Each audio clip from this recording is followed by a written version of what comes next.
وَمَن يُشَاقِقِ الرَّسُولَ مِن بَعْدِ مَا تَبَيَّنَ لَهُ الْهُدَى وَيَتَّبِعْ غَيْرَ سَبِيلِ الْمُؤْمِنِينَ نُوَلِّهِ مَا تَوَلَّى وَنُصْلِهِ جَهَنَّمَ وَسَاءَتْ مَصِيرًا۔ فرمایا ہدایت واضح ہو جانے کے بعد کوئی رسول اللہ کی مخالفت کرے اور مؤمنین کے راستے سے ہٹ کے چلے تو یہ آدمی کہاں جائے گا؟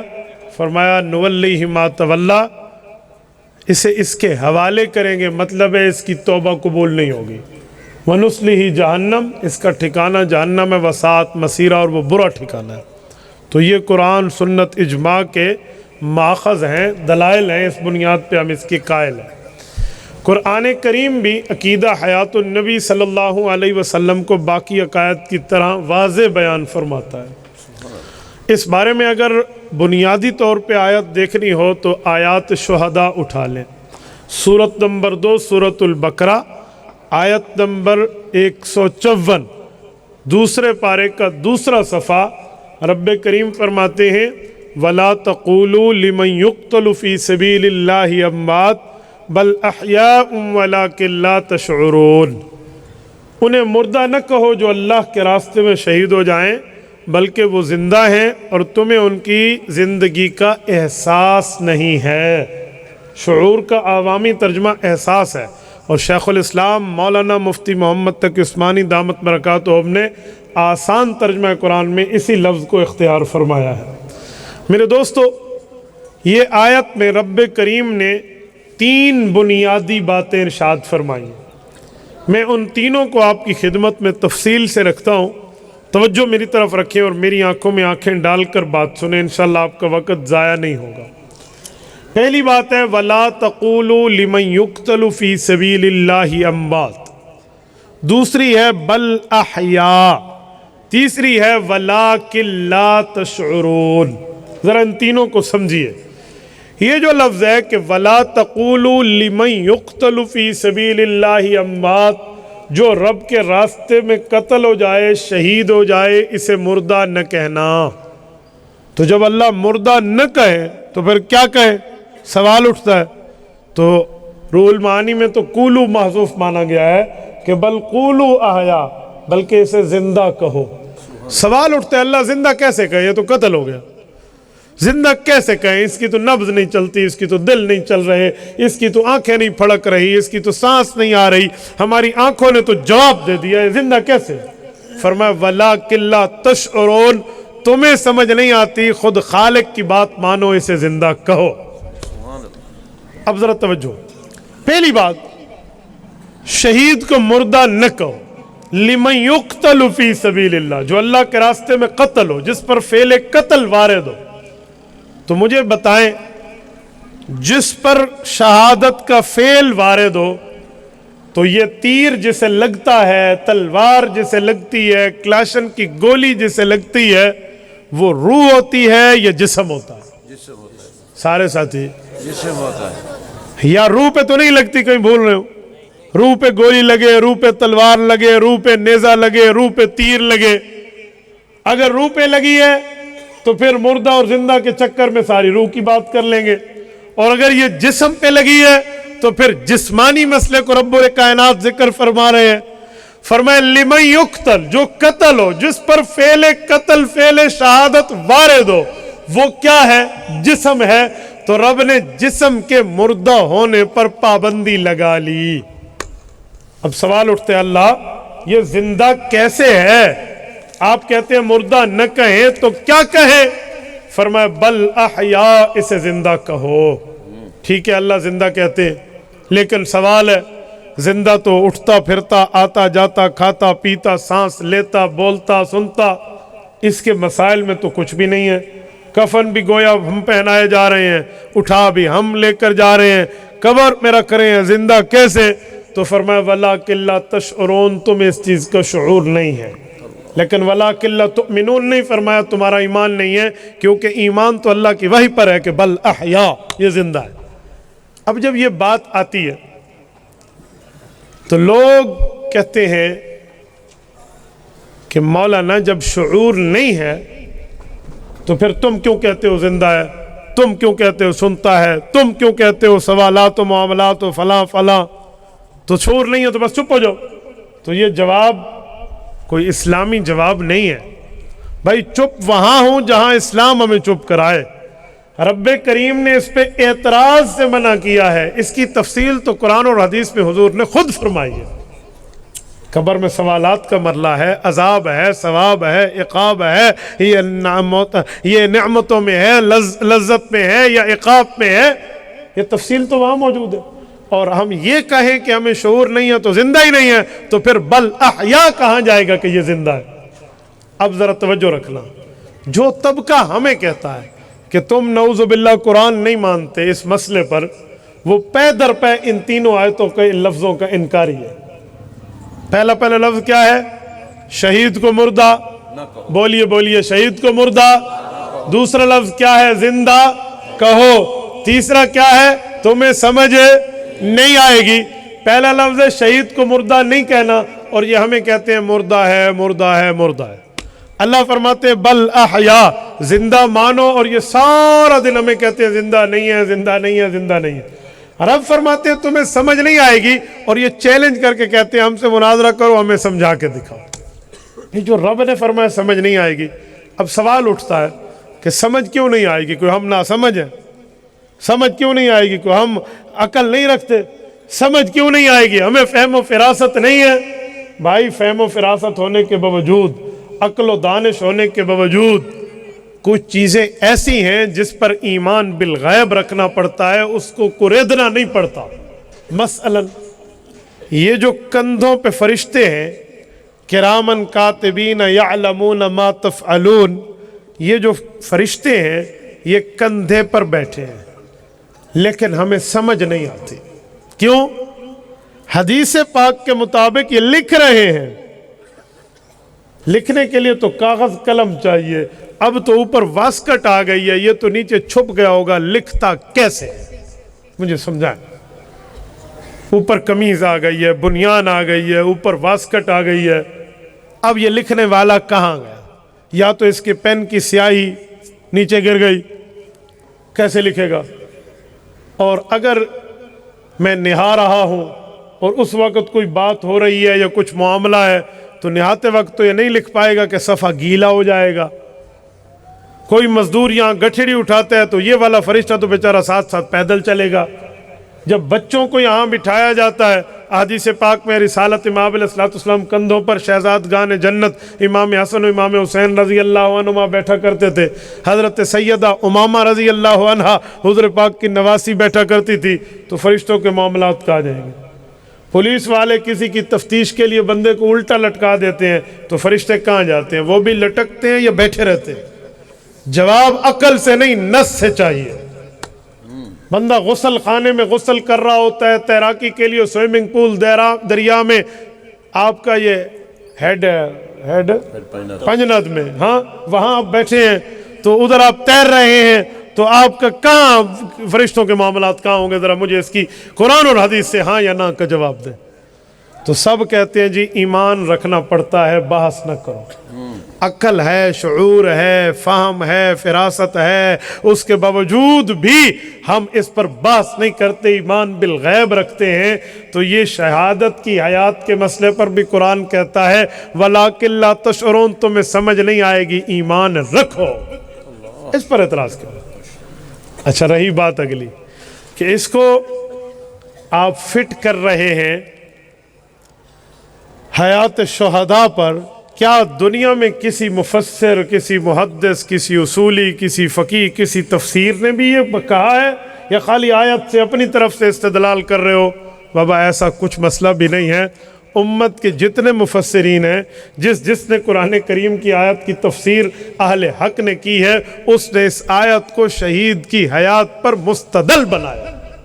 عربی اٹھائیں، اردو اٹھائیں، فارسی اٹھائیں، آپ کوئی مفسر حنفی، شافعی، مالکی، حنبلی میں کوئی اٹھا لیں، کوئی کسی قسم کا آپ دیکھ لیں، وہ شہید کی حیات پر پورے دلائل لاتے ہیں. میں اردو زبان میں ایک حوالہ آپ کی خدمت میں اپنے اکابر کا پیش کرتا ہوں، اور ایک عربی زبان میں حوالہ بھی اپنے اکابر کا پیش کرتا ہوں. علماء کے لیے حضرت تھانوی رحمہ اللہ نے عربی زبان میں تفسیر قرآن لکھوائی تھی، اور عوام کے لیے اردو زبان میں لکھوائی ہے. آج ہمارے ہاں انحطاط کا عالم یہ ہے کہ مولوی عام بندہ جو مدرس نہ ہو وہ اردو تفسیر بیان القرآن سمجھتے ہوئے بیچ کے چلتا ہے، جو حضرت تھانوی کے دور میں عوام کے لیے لکھی گئی تھی، عربی زبان میں احکام القرآن 16 جلدوں میں مکتبہ اسلامیہ کراچی سے چھپی ہوئی ہے۔ یہ علماء کے لیے حضرت تھانوی رحمہ اللہ نے، مولانا کاندلوی رحمہ اللہ کے، علامہ شبیر احمد عثمانی رحمہ اللہ کے، مولانا عبد الشکور رحمہ اللہ کے، مفتی شفیع رحمہ اللہ، ان جیسے اجلہ بزرگوں کو ذمہ داری لگا کر ایک ایک منزل ان سے لکھوائی تھی۔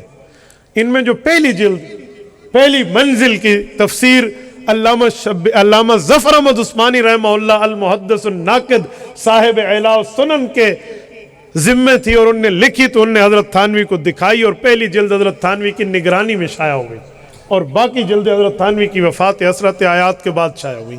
میں اس پہلی جلد کا حوالہ لاتا ہوں جو حضرت تھانوی رحمہ اللہ نے علماء کے لکھوائی۔ وہ اس کی شرح میں حدیث پاک میں لکھتے ہیں، فَلَيْسَ الشَّهِيدُ بِأَوْلَى مِنَ النَّبِيِّ وَأَنَّ نَبِيَّ اللَّهِ حَيٌّ يُرْزَقُ فِي قَبْرِهِ كَمَا وَرَدَ فِي الْحَدِيثِ۔ فرمایا لوگو، شہید کبھی نبی سے بہتر نہیں ہو سکتا، جب شہید زندہ ہے تو نبی اس سے بڑھ کے زندہ ہے۔ یہی لفظ حافظ ابن حجر اسقلانی رحمہ اللہ نے اس آیت کی تفسیر میں فتح الباری میں بھی ذکر کیا ہے، لیکن میں اپنے حنفی بزرگ کو ترجیح دیتے ہوئے آپ کی خدمت میں اپنے اکابر پیش کر رہا ہوں۔ تو میرے دوستو، یہ تفسیر میں تو تمام مفسرین نے، محدثین نے اس کو شہید کے معاملات پر فٹ کر کے باقاعدہ سمجھایا، بتایا، سنایا ہے۔ اچھا، ایک آیت اگلی اٹھا لیتے ہیں اسی آیت کی مزید تفسیر میں، سورۃ آل عمران آیت نمبر 169 و 70، مضمون یہی ہے، ایک دو مسئلوں کا فرق ہے۔ رب کریم فرماتے ہیں، وَلَا تَحْسَبَنَّ الَّذِينَ قُتِلُوا فِي سَبِيلِ اللَّهِ أَمْوَاتًا بل احیاء عند ربهم یرزقون فرحین بما آتاہم اللہ من فضلہ ویستبشرون۔ فرمایا لوگوں، مردہ مت گمان کرنا انہیں جو شہید ہو جائیں اللہ کے راستے میں، بلکہ وہ زندہ ہیں اور رب کی طرف سے انہیں رزق ملتا ہے، اور یہ لوگ خوش ہیں اور اللہ کی طرف سے خوشخبری پاتے ہیں۔ سنیں، اس آیت اور اس پہلی آیت کا مضمون ایک ہے، لیکن ایک دو فرق ہے۔ فرق یہ ہے، وہ ولا تقولو سے شروع ہوتی ہے، یہ ولا تحسبن سے شروع ہوتی ہے۔ دو قسم کے فعل ہوتے ہیں، آپ مولوی طالب علم میں آپ جانتے ہیں، ایک افعال جوارے ہوتے ہیں، ایک افعال قلوب ہوتے ہیں۔ افعال جوارے باقی معاملات، اور افعال قلوب دل کے، زبان کے، اور دل کے اور کیا کہتے ہیں دماغ کے معاملات۔ تو افعال قلوب اندر کی بات، افعال جوارے باہر کی بات۔ اس کو آسان لفظوں میں سمجھا رہا ہوں، ورنہ اس کی پوری تعریف نحات کے ائمہ نے لکھ دی ہے۔ تو پہلی آیت میں افعال جوارے میں فعل استعمال ہوا ہے ولا تقولو، قول سے، جس کا تعلق زبان سے ہے، ظاہر سے ہے، اور دوسری آیت میں ولا تحسبن، یہ افعال قلوب میں شمار ہوا ہے، جس کا تعلق باطن سے ہے۔ ایک کا معنی ہے مردہ گمان نہ کرو، ایک کا معنی ہے مردہ بیان نہ کرو۔ تو یہ دو مطلب کیوں ہیں؟ اردو زبان میں ہمارے ہاں دو جملے چلتے ہیں، غلط بولنے کو کہتے ہیں بد زبانی، غلط سوچنے کو کہتے ہیں بدگمانی۔ رب نے اس عقیدے کو اتنا مقدس بنایا، فرمایا نہ اس عقیدے کے خلاف بد زبانی کرنا، نہ اس کے خلاف بدگمانی کرنا۔ ولا تقولو کہہ کر بھی منع فرمایا، ولا تحسبن کہہ کر سوچ پر بھی پابندی لگا دی کہ اس کے خلاف سوچنا بھی نہیں ہے۔ ایک فرق۔ دوسرا فرق، بل احیاء عند ربهم یرزقون فرحین بما آتاہم اللہ من فضلہ ویستبشرون۔ اس میں جو لفظ ہے فرحین اور یستبشرون، فرحت اور بشارت، اس خوشی کا ذرا لفظی معنوی ترجمہ اٹھانا۔ فرحت اس خوشی کو کہتے ہیں جس سے دل خوش ہو، ظاہری خوشی کو نہیں، باطنی خوشی کو، اور بشارت اس خوشی کو کہتے ہیں جس سے جسم کا ظاہر خوش ہے، کیونکہ انسان کو بشر کہتے ہیں نا، بشارہ، یہ بشر، بشر، بشر، یہ چمڑے کے معنی میں آتا ہے۔ ہم بشر اسی لیے ہیں کہ اوپر بشر چمڑا ہے، اسی لیے ہم بشر ہیں، انسان ہیں۔ تو بشارت اس خوشی کو کہتے ہیں جس کا تعلق اس چمڑے سے ہو، یہ لفظی ترجمہ۔ تو رب نے شہداء کی خوشی میں دو لفظ فرمائے، ایک فرحین، ان کا دل خوش، دوسرا یستبشرون، وہ خوشی اتنی کہ ان کے جسم سے ظاہر ہو، ان کا چمڑا خوش۔ یعنی ان کے اندر کی جنت کی نعمتیں دیکھ کے اتنی خوشی ملتی ہے کہ باہر اس کا اظہار ہو جاتا ہے۔ تو یہ دونوں حیات جسمانی پر دلیل ہے کہ دل بھی جسم میں ہوتا ہے، روح میں نہیں ہوتا، اور چمڑا بھی جسم پہ ہوتا ہے، روح میں نہیں ہوتا۔ فرحین بما آتاہم اللہ اور ویستبشرون، دوسرا فرق۔ تیسرا فرق، اس آیت میں رب کریم نے بل احیاء عند ربہم یرزقون کا لفظ فرمایا کہ شہید رزق کھاتا ہے، اسے رزق ملتا ہے۔ کیسے؟ عند ربہم، لفظی ترجمہ ہے اپنے رب کے پاس سے، یہ لفظی ترجمہ ہے، لیکن یہ قرآن کریم کی اصطلاح ہے۔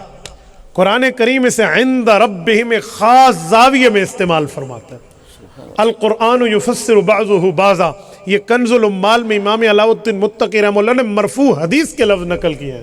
یہ اصول بات میں اصل میں مرفوعاً حدیث ہے۔ القرآن یفسر بعضہ بعضا کہ قرآن کا ایک ٹکڑا دوسرے ٹکڑے کی تشریح، ایکسپلینیشن ہے، وضاحت ہے، تفسیر ہے۔ تو اس لفظ کو عند ربہم، عند اللہ، یہ لفظ قرآن میں کہیں اور استعمال ہوا ہے تو معنی دیکھ لیں۔ جو ادھر مختلف جگہوں میں معنی ہے وہی معنی ادھر کریں تو مطلب سمجھ آتا ہے۔ حضرت زکریا علیہ السلام حضرت مریم کو کمرے میں بٹھا کر، دروازہ بند ہے، باہر جاتے ہیں، واپس آتے ہیں تو آگے پھل موجود ہیں۔ یا مریم ان لکی ھذا، مریم کہاں سے آئے؟ ہوا من عند اللہ، قالت ہوا من عند اللہ، وہ فرماتی ہیں یہ اللہ کی طرف سے آئے۔ یہ بھی عند اللہ کا لفظ ہے۔ تھوڑا آگے چلیے، ان الدین عند اللہ الاسلام، سورۃ آل عمران میں آیت نمبر 19، کہ رب کریم کے یہاں جو دین ہے وہ دین اسلام ہے۔ یہاں بھی عند اللہ کا ہے، کیا مطلب؟ اور وہاں عند ربی میں ایک ہی معنی ہے، تو ایسا معنی جو سب جگہ ایک ہو، ایک لفظ سے دوسرے لفظ کی وضاحت سمجھ آئے، تو عند ربہم یا عند اللہ اس کا معنی ہوتا ہے جس میں انسانی محنت کا دخل نہ ہو، انسانی کاوش کا اثر نہ ہو، اپنی محنت و کسب کی بنیاد پہ اس چیز کا حصول نہ ہو۔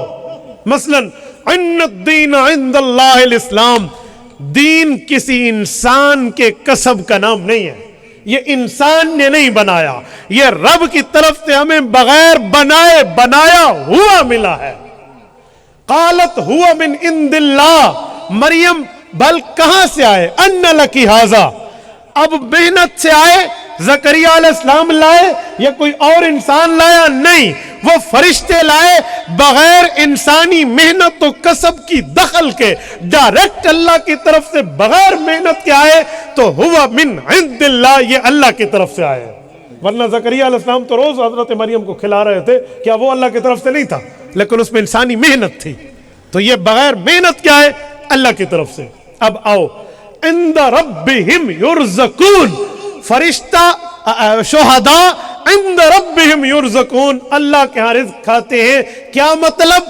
یہاں کوئی فاصلہ اور اسپیس بیان نہیں ہو رہا کہ اللہ کے قریب ہیں یا بعید ہیں یا دور ہیں یا پاس ہیں، یہ نہیں ہے، بلکہ ان دو آیات کے مطابق اس کا ترجمہ عند ربہم یرزقون، بغیر محنت کے اللہ کی عطا سے کھاتے ہیں۔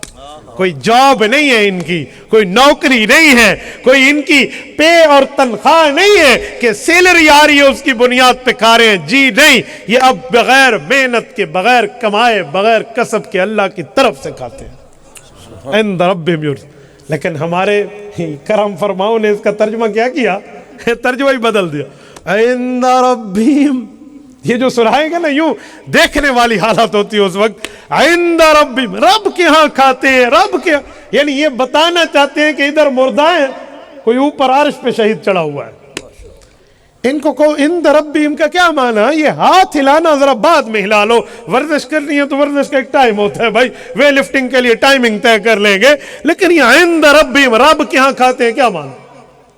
صرف اللہ عرش پہ ہے، اللہ کہیں نہیں ہے، باقی اللہ صرف عرش پہ ہے، اور اگر اللہ صرف عرش پہ ہے تو 3 سوال آ جائیں گے۔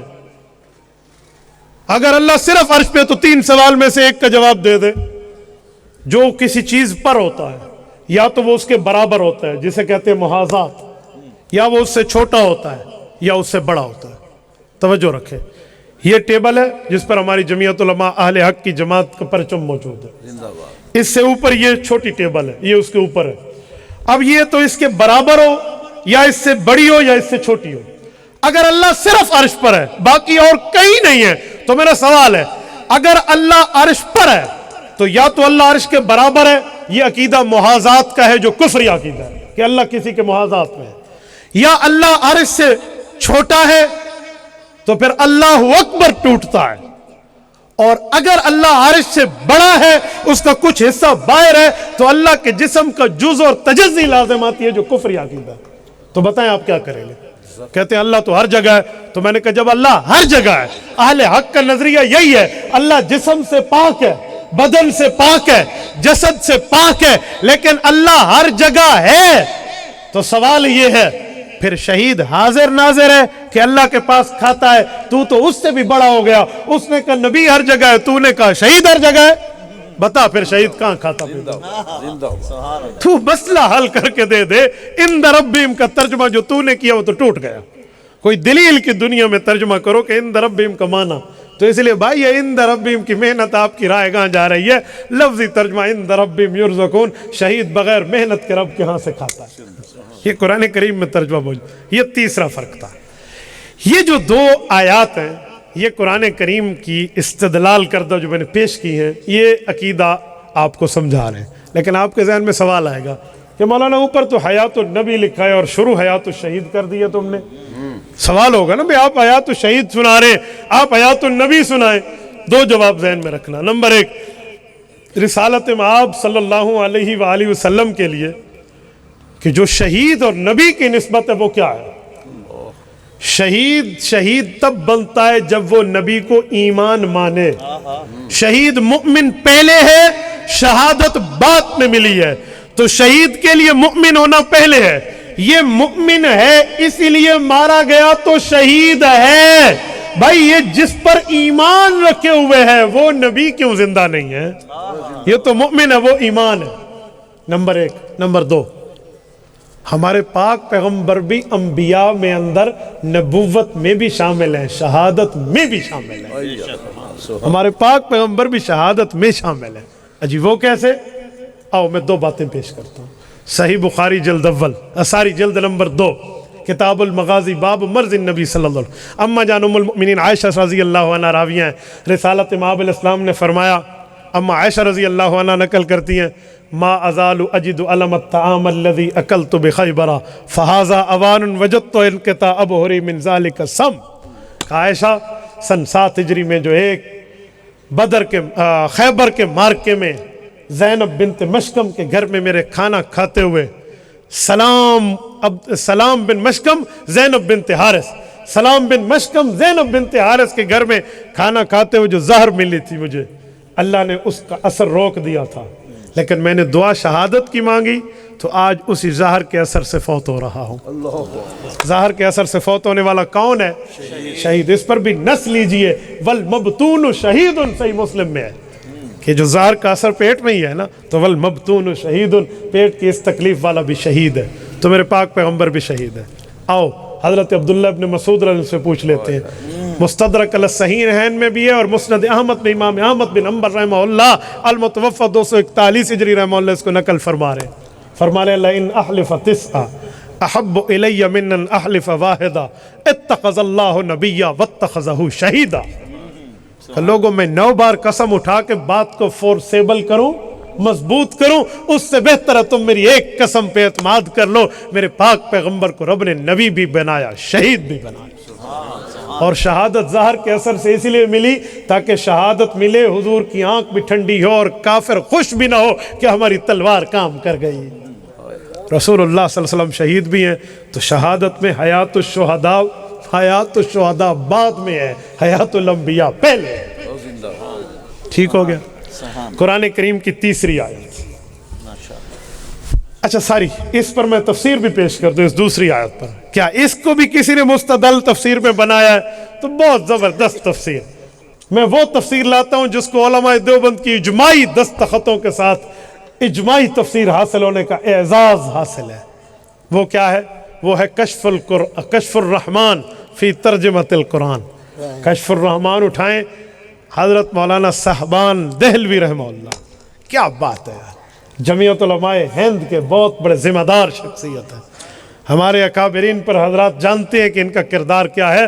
ان کی صدارت تھی اس جلسے کی جب عطا اللہ شاہ بخاری رحمہ اللہ نے راجپال کے خلاف گفتگو کی تھی, اور وہ جو علامہ اقبال کہتے ہیں درکھانا دا منڈا بازی لے گیا سی تک دے رہ گئے, غازی علم الدین اٹھا تھا اس جلسے میں لاہور کے اندر. حضرت بخاری کی تقریر کو سن کے اس نے راجپال کا کام پورا کیا تھا, اور جس کے وکیل قائد اعظم محمد علی جناح بانی پاکستان بنے تھے, اور علماء ہمارے حق میں وہ معاملات ان نے چلائے تھے, لیکن انگریز نے انہیں پھانسی پر لٹکایا. وہ شہید ناموس رسالت بنا. حضرت بخاری کی اس تقریر کی صدارت صاحبان محمود رحمہ اللہ نے کی تھی. انہوں نے تفسیر لکھی, 18 سال میں مکمل ہوئی ہے. مفتی اعظم ہند مفتی کفایت اللہ دہلوی رحمہ اللہ کے اس پہ دستخط, حضرت مولانا اعزاز علی امروہی رحمہ اللہ کے دستخط, حضرت شیخ الحدیث و تفسیر مولانا محمد زکریہ کاندلی رحمہ اللہ کے دستخط, مفتی اعظم دارالعلوم دیوبند مفتی مہدی حسن شاہ جہان پوری رحمہ اللہ کے تصدیقی دستخط, حضرت مولانا سید حسین احمد مدنی رحمہ اللہ کے تصدیقی دستخط, اور اس کا مقدمہ حکیم الاسلام قاری محمد طیب قاسمی رحمہ اللہ نے لکھا ہے. اس کی تفسیر میں اسی آیت سورۃ آل عمران آیت نمبر 169 و 70 اٹھائیں. وہ فرماتے ہیں, میں ان کے لفظ آپ کی خدمت میں پڑھے دیتا ہوں, آپ اندازہ لگائیں کہ ہمارے بزرگوں نے کس طرح اس کا جو ہے نا ترتیب کے ساتھ لکھا. فرمایا انبیاء کرام شہیدوں سے بڑے رتبے والے ہیں, اس لیے وہ زندہ ہیں, اور انبیاء کی زندگی اتنی مضبوط ہے, روح کا جسم کے ساتھ اتنا تعلق ہے, اسی وجہ سے نبی پاک وفات کے بعد ان کی بیوی سے کوئی نکاح نہیں کر سکتا, نہ حضور کی میراث تقسیم ہوتی ہے, اور پیغمبر کی قبر پہ جا کے کوئی سلام کرے حضور اس کو سنتے ہیں اور جواب عنایت فرمائے. نعرہ تکبیر, اکابرین علماء دیوبند, عقیدہ حیات النبی, حضرت مولانا مفتی عبدالواحد صاحب, نعرہ تکبیر. ہمارے اکابرین نے اس کو اس طرح تحریر فرمایا, اجماعی اتفاقی بات کر رہا ہوں.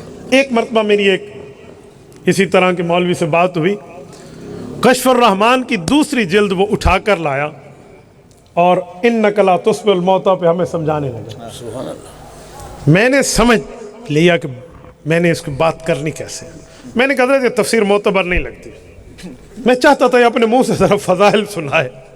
تو شروع ہو گیا, یہ تفسیر معتبر نہیں ہے تو کون سی معتبر ہے. مکتبہ امدادیہ ملتان سے چھپی, میں لے کر آیا 4 جلدیں, یہ وہ.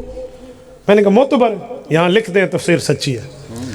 سماع موتا پہ چل رہا تھا بحث, وہ سمجھ رہا تھا میری بات بن جائے گی. میں نے کہا جی بسم اللہ ادھر پیش فرمائے. یہ تو واقعی بڑی معتبر تفسیر, ہاں آپ کو نہیں پتا. میں نے کہا ماشاءاللہ آپ نے بہت اچھا فرمایا. اس کی پہلی جلد بھی ہے. اس نے نہیں پڑھی تھی, اسی لیے اس نے اٹھا کے دے دی. وہ پڑھی ہوتی تو کبھی نہ دیتا, انہیں پہلی جلد اٹھا کے دی. میں نے کہا جی ذرا اس کی تفسیر کو ایک بچے کو کہیں ذرا بیٹا آپ پڑھو, آپ کے مدرسے کا طالب علم, ذرا وہ پڑھے ہم سنتے ہیں. بچے کو ہم نے لفظ نکال کے دے دیا, اس آیت کی تفسیر اس نے پڑھنا شروع کر دی. اب وہ پڑھتا جا رہا ہے اور حضرت مولوی صاحب کے چہرے پر تبدیلیاں آتی جا رہی ہیں. اب جب بات پوری ہو مجھے کہتے ہیں عنوان پہ بات کریں. میں نے کہا سچی تفسیر پیش کریں, اگر یہ تفسیر یہاں سچی ہے تو وہاں بھی سچی ہے, اور اگر یہ وہاں نعوذ باللہ جھوٹی ہے تو ادھر سچی کیوں ہے جو پیش کر رہے ہو. بات آگے نہ چل سکی, حضرت صاحب کے معاملات ختم, اب ہوائیاں اڑ رہی ہیں. تو یاد رکھیں ہمارے اکابرین نے مکمل دین کو پھیلایا ہے, ادھورے دین کو نہیں بتایا. قرآن کریم کی تیسری آیت سورۃ نساء آیت نمبر 64, رب کریم نے اس میں 5 مسئلے بیان فرمایا. فَلَوْ أَنَّهُمْ إِذْ ظَلَمُوا أَنفُسَهُمْ جَاءُوكَ فَاسْتَغْفَرُوا اللَّهَ وَاسْتَغْفَرَ لَهُمُ الرَّسُولُ لَوَجَدُوا اللَّهَ تَوَّابًا رَحِيمًا. وَلَوْ أَنَّهُمْ إِذْ ظَلَمُوا أَنفُسَهُمْ, گناہگار آدمی جاؤوکا رسول اللہ کے پاس آئے, فاستغفر اللہ خود بھی اللہ سے معافی مانگے, واستغفر لهم الرسول حضور پاک بھی معافی مانگے, لوجد اللہ توابا رحیما, اللہ معاف فرمائے گا. 5 باتیں. وَلَوْ أَنَّهُمْ إِذْ ظَلَمُوا أَنفُسَهُمْ, گناہگار, جاؤوکا حضور کے پاس آئے, فاستغفر اللہ خود معافی مانگے. نمبر 3 واستغفر لهم الرسول, رسول اللہ معافی مانگے. نمبر 4 لوجد اللہ توابا رحیما, اللہ پچھلے گناہ معاف کریں گے, اگلی زندگی پر رحمت کریں گے. کیونکہ تواب کا تعلق ماضی سے اور رحمت کا تعلق مستقبل سے، یہ دونوں صفت رب نے فرمائی. اللہ معاف کرے گا اگلے زندگی پر رحمت. یہ آیت گناہگار آتے اپنے گناہ اللہ سے بھی معافی مانگتے، حضور سے بھی عرض کرتے، حضور بھی معافی مانگتے، چل میرا بھائی معافی ہو جاتی. اب میں تفسیر پیش کر رہا ہوں، بحر المحیط اٹھائیں آپ کی مرضی، معارف القرآن مولانا مفتی محمد شفیع عثمانی رحمہ اللہ کی دوسری جلد کا صفحہ 460 اٹھا لیں، آپ کی مرضی. اسی طرح آپ سالبی اٹھائیں عربی میں، الکشف والبیان اما فی تفسیر القرآن، آپ کی مرضی. آپ اس پر ابن کثیر اٹھائیں تو ایک واسطے سے ان نے بھی لکھ دیا ہے، قرطبی نے بھی لکھ دیا ہے، تفسیر مظہری میں بھی موجود ہے، مختلف تفاسیر میں ہے. حضرت علی المرتضیٰ فرماتے ہیں رسول اللہ صلی اللہ علیہ وسلم کے انتقال کے 3 دن بعد ایک شخص آیا ہے اور قبر مبارک پر آ کر قبر مبارک پہ ٹھہر کے باتیں شروع کی، اور وہ کہتا ہے یا رسول اللہ میں آیا تو کسی اور ارادے سے تھا، لیکن آپ کا دنیا سے رخصت ہونے پر مجھے ایک آیت یاد آ رہی ہے کہ رب نے وقد انزل اللہ فی کتابک المنزل، آپ پر اللہ نے آیت اتاری ہے، ولو انہم ظلموا انفسہم، گناہگار آدمی جاؤ کا آپ کے پاس آئے، فاستغفر اللہ خود بھی معافی مانگے، واستغفر لہم الرسول آپ بھی معافی مانگے، لوجد اللہ تواب الرحیم رب معاف فرمائے گا. سورۃ النساء ہے، آیت نمبر 64 کا ٹکڑا ہے. اے رب کریم آپ پر اللہ نے آیت اتاری، جئتک مستغفرا لذنوبی ومستشفعا بک الی ربی، میں آیا ہوں رب سے معافی مانگ کے، گناہگار خطا کار ضرور ہوں لیکن آپ کے پاس آیا ہوں کہ قرآن کہتا ہے نبی کے پاس آؤ تو نبی بھی اللہ سے مانگتا ہے.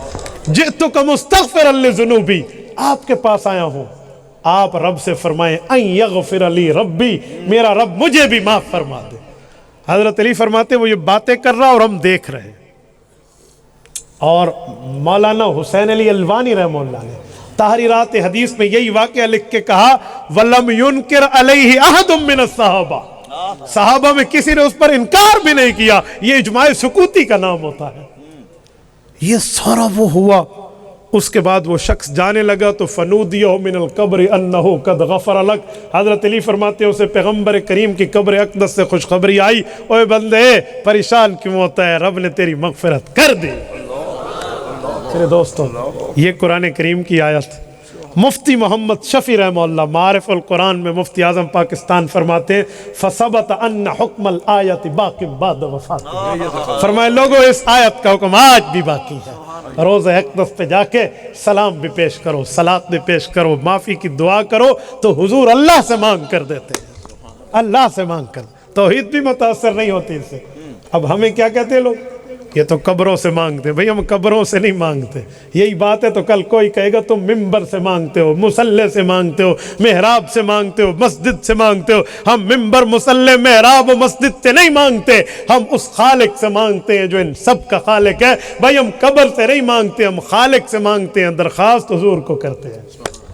کوئی توحید متاثر نہیں ہے اس سے. ایک ظالم نے تو یہاں تک اس کا انکار کرتے مجھے کہا کہ مولانا اس آنے والے بندے کا نام کیا تھا، کتابوں میں اس کا نام موجود نہیں. حضرت علی فرماتے ایک شخص آیا، قرآن کریم میں بھی بعض بندے ایسے ہیں جن کا نام موجود تفسیروں میں ہے، قرآن میں نہیں ہے. یہ جو ہے سورۃ یاسین میں وہ واقعہ نہیں ہے کیلت الجنہ، حبیب نجار کا نام نہیں ہے. آیت کیا ہے، آیت پڑھیں وہ جو بندہ دوڑتے ہوئے آیا، وجاء من اقصى المدینۃ رجل یسعی، قرآن کہتے ہیں وہ رجل آیا. اب رجل کون ہے، قرآن میں تو نہیں ہے. تو اگر حدیث میں اس کا نام نہیں ہے تو تم انکار کرتے ہو. میں سمجھ گیا اس کی بات. میں نے کہا سن لے، مجھے اس شخص کے آنے سے اور اس کے نام معلوم ہونے سے کوئی غرض نہیں ہے. مجھے غرض ہے تو علی المرتضیٰ کی تائید سے ہے. علی کا نام دنیا جانتی ہے، علی کا نام کائنات جانتی ہے. علی المرتضیٰ وہ ہے جس کو حضور نے فرمایا اقضاہم علی، اس امت کا علی سب سے بڑا قاضی اور چیف جسٹس ہے. یہ صحابہ کرام کا قائد ہے. اگر توحید کا عقیدہ متاثر ہوتا تو یہ علی المرتضیٰ خاموش کبھی نہ رہتے. خلیفہ راشد کی بات ماننے کا حکم حدیث کرتی ہے علیکم بسنتی وسنت الخلفاء الراشدین المہدیین. تو میں تو ہر جمعے میں یہ حدیث خطبے میں پڑھ کے سنا رہا ہوں اور لوگ سن رہے ہیں، تو اب بھی خلیفہ راشد کی بات کو ماننے پہ انکار کر رہا ہے.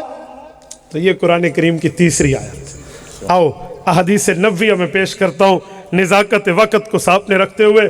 ورنہ میں ترتیب کے اعتبار سے اپنے ذہن میں 10 آیات رکھ کر آیا تھا کہ پورے کے پورے 10 آیات ہم اس پہ پیش کریں بِتِلْکَ عَشْرَةٌ کاملہ، وہ یہ بھی نہ کہیں بھی ان کے پاس آیت ہے یا نہیں ہے۔ توجہ، احادیث پاک میں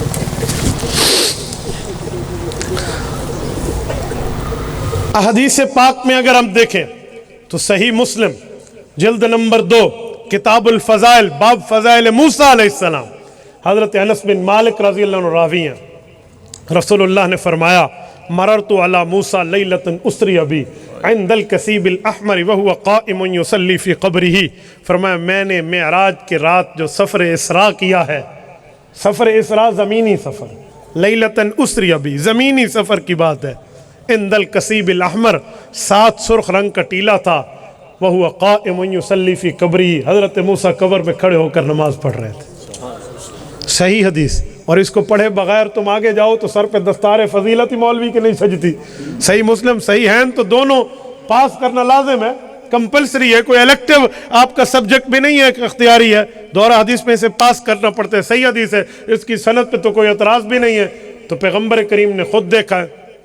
اب کیا کہیں گے جب کوئی بات نہ بنے نا تو ڈوبتے کو تنکے کا سہارا۔ ایک بے وقوف کہنے لگا مولوی صاحب یہ آسمانی قبر کی بات ہے۔ میں نے کہا جی 2 باتیں، آسمان پہ قبریں ہوتی ہیں تو ٹھیک ہو گیا، پھر زمین پہ اس قبر پہ جو سجدہ کرتا ہے اسے مشرک نہ کہنا، کیونکہ قبر تو ہے ہی نہیں، قبر تو آسمان پہ ہے۔ اجی جان چھٹی، ٹھیک ہے۔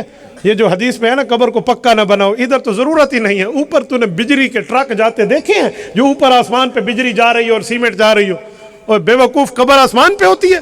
اگر قبر آسمان پہ ہے تو میں حضرت اکاڑوی رحمہ اللہ کی بات کو اپنے الفاظ میں پیش کرتا ہوں، پاکستان میں زراعت کی بڑی کمی ہے، یہاں پیداوار بہت کم ہوتے ہیں، لہٰذا ٹھیک ہے بھائی قبریں آسمان پہ ہے، تم اپنے مردوں کو لفافوں میں ڈالو اور اس کو درختوں سے لٹکا دو، اس قبرستان کی زمین کو زراعت کے لیے وقف کر دو۔ عجیب بات ہے، قبر آسمان پہ ہے۔ نمبر 2 بیٹا تو جو بات یہ کرے گا نا، رسالت مآب کی حدیث میں تیرے اس جھوٹ کا جواب موجود ہے۔ حضور کے 2 جواب، لیلتن اسری ابی، اسراء رات کے پیدل زمینی سفر کو کہتے ہیں، تو اسری ابی فرمایا لیلتن اعرج ابی نہیں ہے کہ آسمانی سفر ہے، زمینی سفر۔ دوسرا معنی عند الکثیب الاحمر 7 سرخ رنگ کا ٹیلا تھا، بچوں ٹیلے زمین پہ ہوتے ہیں آسمان پہ نہیں ہوتے ہیں، ورنہ ثابت کرنا پوسی بھی 6ویں آسمان تے 7واں ٹبا پیا ہے، ٹھیک ہے، وہاں ٹبا ثابت کرنا پڑ جائے گا، اس لیے ٹبے زمین پر ہوتے ہیں، ٹیلے زمین پہ ہیں آسمانوں پہ نہیں ہیں، تو یہ زمینی قبر کی بات ہے، یہ تو معجزہ ہے۔ تو ایک منٹ ذرا صبر، کیا ہے؟ معجزہ ہے۔ چلو میں 1 منٹ مان لیتا ہوں، کون کیا معجزہ ہے؟ حضرت موسیٰ کا نماز پڑھنا یا حضور کا دیکھ لینا؟ معجزہ کیا ہے؟ حضور کا دیکھ لینا۔ میں نے تو نماز پڑھنے سے استدلال کیا ہے، دیکھنے سے تو نہیں کیا۔ کس چیز کا پڑھنا تو ان کی عبادت ہے۔ ہاں یہ میرے پاک پیغمبر کا شان ہے کہ قبر کی حالت حضور پر منکشف ہو گئی، ہاں یہ تو ٹھیک ہے معجزہ۔ اچھا اگلی بات، جب یہ سوال کرتے ہیں کہتے ایک سوال میں نے پوچھے، حضرت موسیٰ علیہ السلام قبر میں تھے یا بیت المقدس میں حضور کے پیچھے نماز پڑھ رہے تھے یا آسمانوں پہ تھے؟ ایک حضرت موسیٰ 3 جگہ پہ کیسے؟ جی سبحان اللہ، یہ کوئی سوال ہے؟ میں پوچھتا ہوں حضور علیہ السلام ایک ہیں 3 جگہ پہ کیسے؟ حضور قبر میں بھی ہیں، نماز بھی پڑھا رہے ہیں، بیت المقدس میں آسمانوں پر بھی ہیں، ایک حضور 3 جگہ کیسے؟ کہتے ہیں تعدد اوقات کی بات ہے، پہلے ادھر پھر ادھر پھر ادھر۔ میں نے کہا حضرت موسیٰ پر بھی تعدد اوقات کی بات ہے، پہلے ادھر پھر ادھر پھر ادھر۔ کون لے گیا؟ علامہ کاندلوی رحمہ اللہ سیرت المصطفیٰ میں فرماتے ہیں وَمَا ذَلِكَ اللَّهِ بِعَزِيزِ، یہ اللہ لے گیا ہے، تو اور میں نہیں لے گئے، تیرے اور میرے لے جانے کی بات نہیں ہے کہ طاقت انسانی کا دخل ہو، یہ اللہ لے گیا۔ میں اپنے ڈیرے دی زبانی چادر آندھا بھی پھتو جتو گاما نہیں گھن گیا، اللہ گھن گیا ہے۔ تو ذا کو پھتو گھن گیا، ڈتو گھن گیا، گاما گھن گیا، کیویں گھن گیا، کیسے لے گیا ہے؟ تو بندہ نہیں لے گیا، اللہ لے گیا، اور وہ ان اللہ علی کل شیء قدیر ہے۔ یہ روحوں نے نماز حضور کے پیچھے نہیں پڑھی، روح اور جسم دونوں نے پڑھی۔ مولا علی قاری رحمہ اللہ مرقات شرح مشکات میں باب المعراج جلد نمبر 9 میں لکھتے ہیں انما تکون بالاشباح لا للارواح لا سیما، فرمایا صرف روحیں نماز نہیں پڑھ رہے تھے، روح اور جسم دونوں حضور پاک کے مقتدی تھے۔ تو یہ حدیث ہے۔